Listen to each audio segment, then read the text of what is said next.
Universal Audio is well known for providing gear to studios around the world. It's recording some of the most famous artists of all time. Now, they released the Volt series with 5 interfaces. Today, I'm going to look at the 276.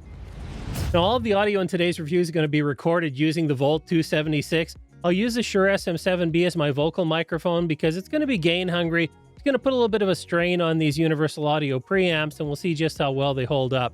Beyond that, all of the processing you're going to hear is either going to be from the Volt itself with its built-in hardware or from the plug-in suite that comes with the interface. So we can see the top of the interface is grouped into several sections.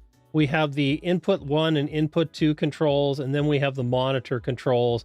We also have a metering section and a control for zero latency monitoring, or direct monitoring as they call it.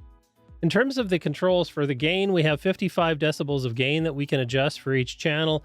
We also have a vintage mode that emulates the 610 tube preamp that's available on many Universal Audio consoles. Then we also have the 76 compressor control, of course based on the famous 1176, with 3 modes. We have vocal, guitar, and fast. Not to say that those are the only kind of material you can use them with, but it gives you an idea of the type of sources they had in mind when they were building these 3 options.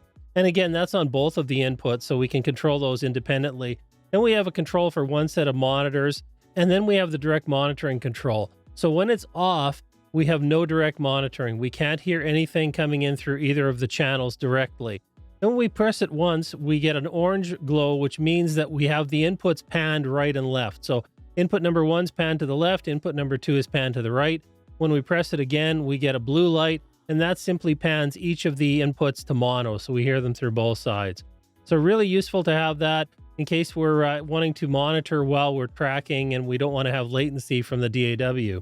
Now on the front of the interface, we have 2 combination XLR TRS mic jacks. We have 1 control for 48 volt phantom power, so we have to have that either on or off for both outputs. We don't have a choice for one or the other.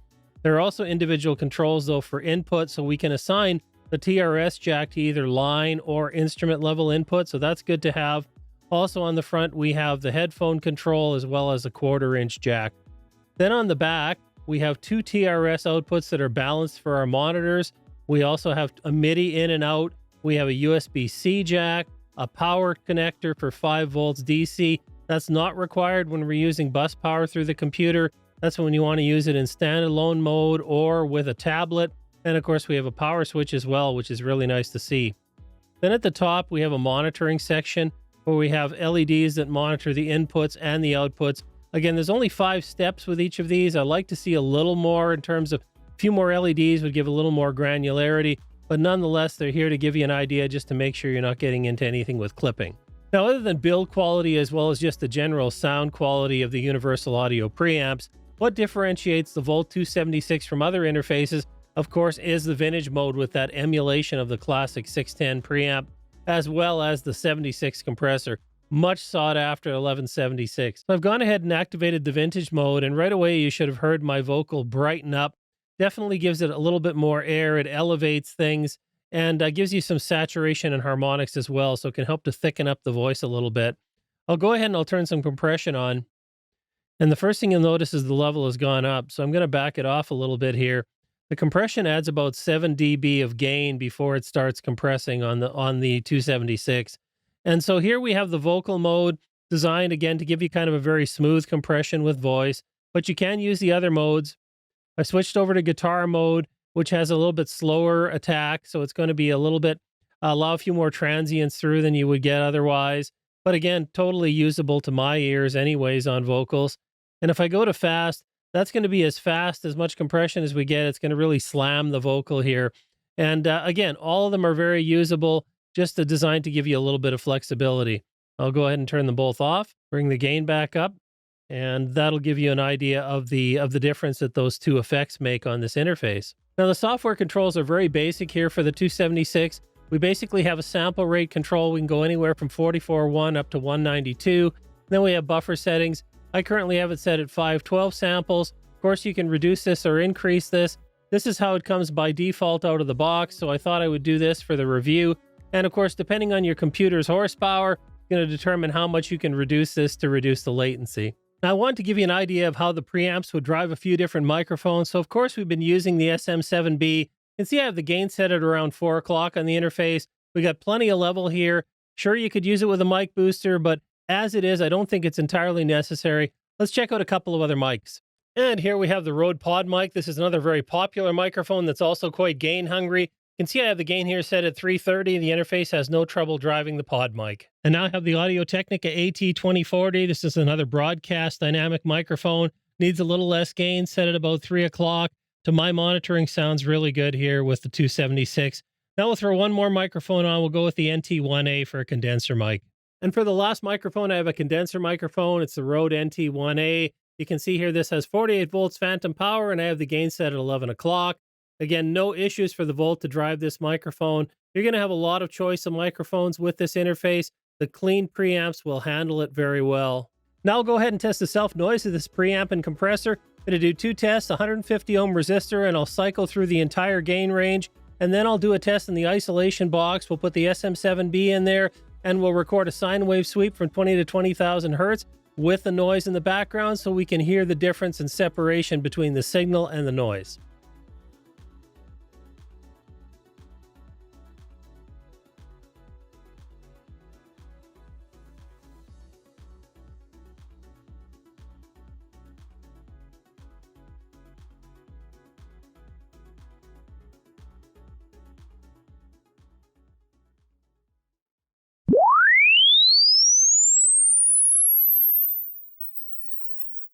Now, the self-noise performance on the 276 is excellent.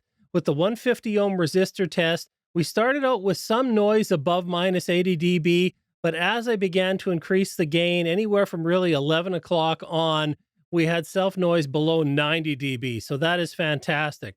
Then with the sine sweep in the isolation box, we had well over 70 dB of separation all the way across the range. So again, you can get wonderful clean recordings out of this interface.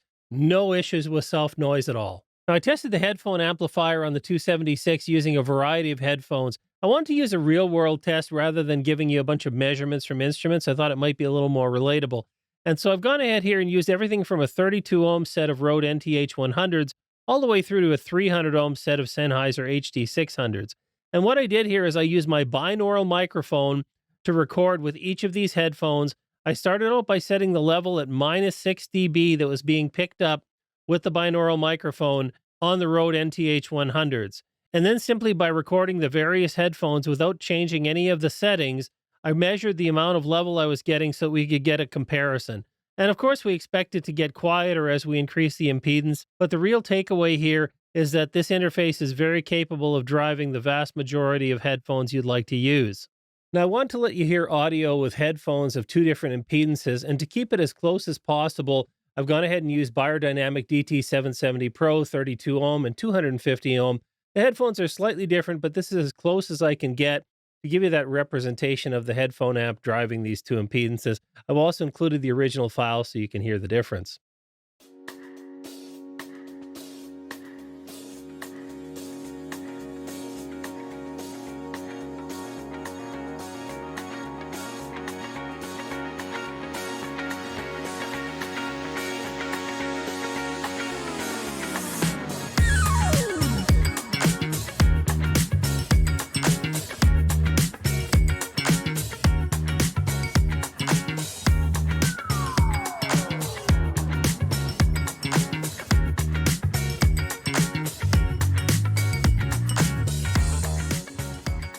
Now, I would expect the 250 ohm headphones to have a little deeper bass response and the 32 ohm to be a little punchier sounding.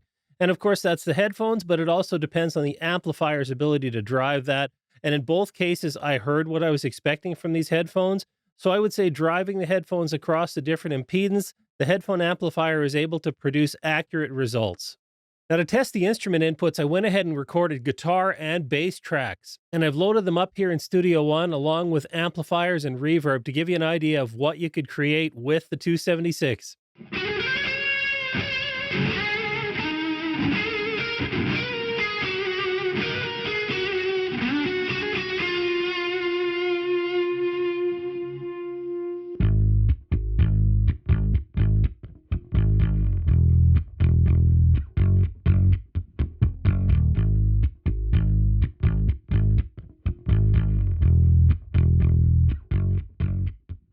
And listening back to the recordings with the amps and cabinets added, I can say that the DI is very usable on the Volt 276. Did a great job. In this price range, I have to say the 276 is very well built. It is metal construction. We have natural wood sides, so it gives it a little bit more of a vintage look. The controls, in terms of the dials, if we look, they are mounted to the frame, actually, not to the PCB. So that's going to give us a little more durability, which is nice to see here. Then in terms of the jacks themselves, the TRS jacks are mounted to the actual frame, again, the chassis, whereas the combo jacks are mounted to the PCB, but everything feels really solid. I have to say, all the buttons and controls, all the jacks, everything feels pretty solid, much as I would expect from Universal Audio. So build quality on this, very good for the price range. Now, like many interfaces, the 276 includes a variety of bundled software, everything from plugins to process your sound all the way through to instruments and amp cabinets. And you also get a 30-day trial of Spark, which is Universal Audio's new plugin resource for native plugins instead of running them through their DSP. Now, as soon as I found out that the 276 could operate in standalone mode and that both the 610 preamp emulation and the 76 compressor were based on analog circuits, I thought, gee, I wonder if this could be used on a mix bus to give us that analog flavor. Because that's one of the most sought after things when mixing in the box. If we want to get that analog console sound, we can go ahead and add some hardware up on a mix bus. Yes, we can do it on tracks as well, but on the mix bus, it can just give us that overall general flavor. And so I went ahead and did some tests with this, and I've created a whole video around that, including the setup as well as some demos for you to hear. Make sure you subscribe so you don't miss that. Now that we've had a chance to go through the features, listen to the sound quality and the performance of this interface, I'll give you my final thoughts.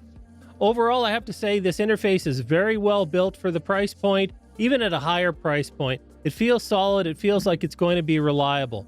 The audio quality, again, excellent. I have no complaints about that.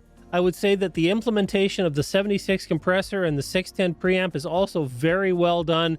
Universal Audio has lived up to their reputation for sound. So the Volt interface can definitely be used to create some good quality recordings at home or in your project studio. I'd like to see a little more I/O on these interfaces. You can go up to the 476. It'll give you 4 channels in and out, but I think you could really do a lot more with this if you had something that had maybe like 8 in and out. Nonetheless, I think they're in the right price point here with the right features, the right build quality. For me, this interface is absolutely a winner, and if it has enough I/O for you, it could belong in your studio. And if you want to consider some other ways to get that analog sound into your home or project studio, check out one of these videos. And of course, if I've completed my review of the 276 as a bus preamp and compressor, it'll be here as well.